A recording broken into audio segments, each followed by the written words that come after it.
अच्छा, सबसे पहले हम कॉन्सेप्ट सीखेंगे, concept of drift velocity, that is expression of drift velocity. V और स्मॉल डी रिप्रेजेंट किया जाता है। हम एक चीज बताते हैं पहले कि जब हम किसी रॉड को छूते हैं, मेटल रॉड को छूते हैं, तो हमें करंट नहीं लगता है।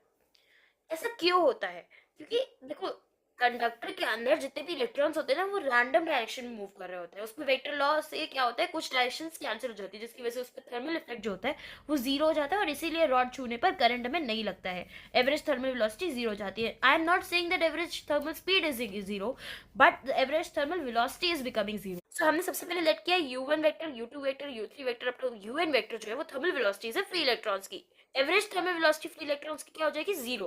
That is u average will be equal to u1 vector plus u2 vector plus u3 vector, जैसे अप टू un वेक्टर सबको सम कर देंगे अपॉन टोटल n हमने लिए वेलोसिटीज जो है n पार्टिकल्स लिए इसलिए, और जो कि equal to zero equal to.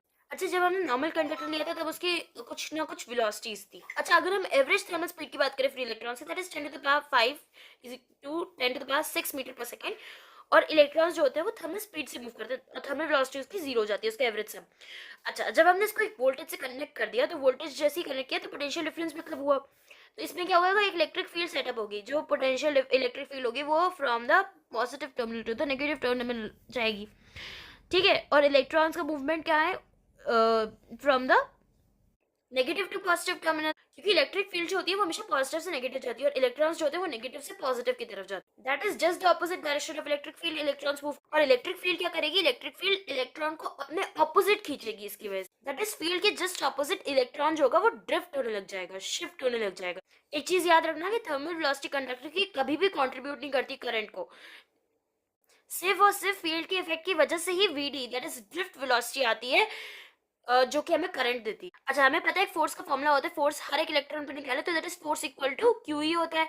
क्योंकि हम देख सकते हैं कि वो ऑपोजिट डायरेक्शन में हो रहा है, ठीक है, ई और ई इलेक्ट्रॉन के बीच में जस्ट ऑपोजिट डायरेक्शन, तो इसीलिए हम क्या कर रहे हैं, इसमें हम माइनस का साइन लगाए। That is force M A के बराबर होता है, that is equal to minus E. E capital E electric field है और ये इलेक्ट्रॉन है। दैट इज अगर हम एक्सेलरेशन निकाले on each electron, that will be giving us minus e vector upon m।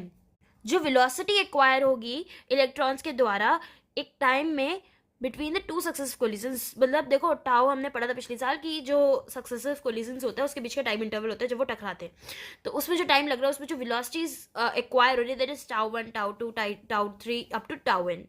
अच्छा, ये जो माइनस साइन लिया था ना, एक्चुअल में क्या हुआ था कि opposite to the direction of electric field है, हर इलेक्ट्रॉन शिफ्ट होता जा रहा है, इसकी वजह से हमने इसमें क्या किया था, माइनस साइन को लिया था। ये जो ऊपर है, ठीक है, और इसके बाद हम कंटिन्यू करेंगे अगली वीडियो में।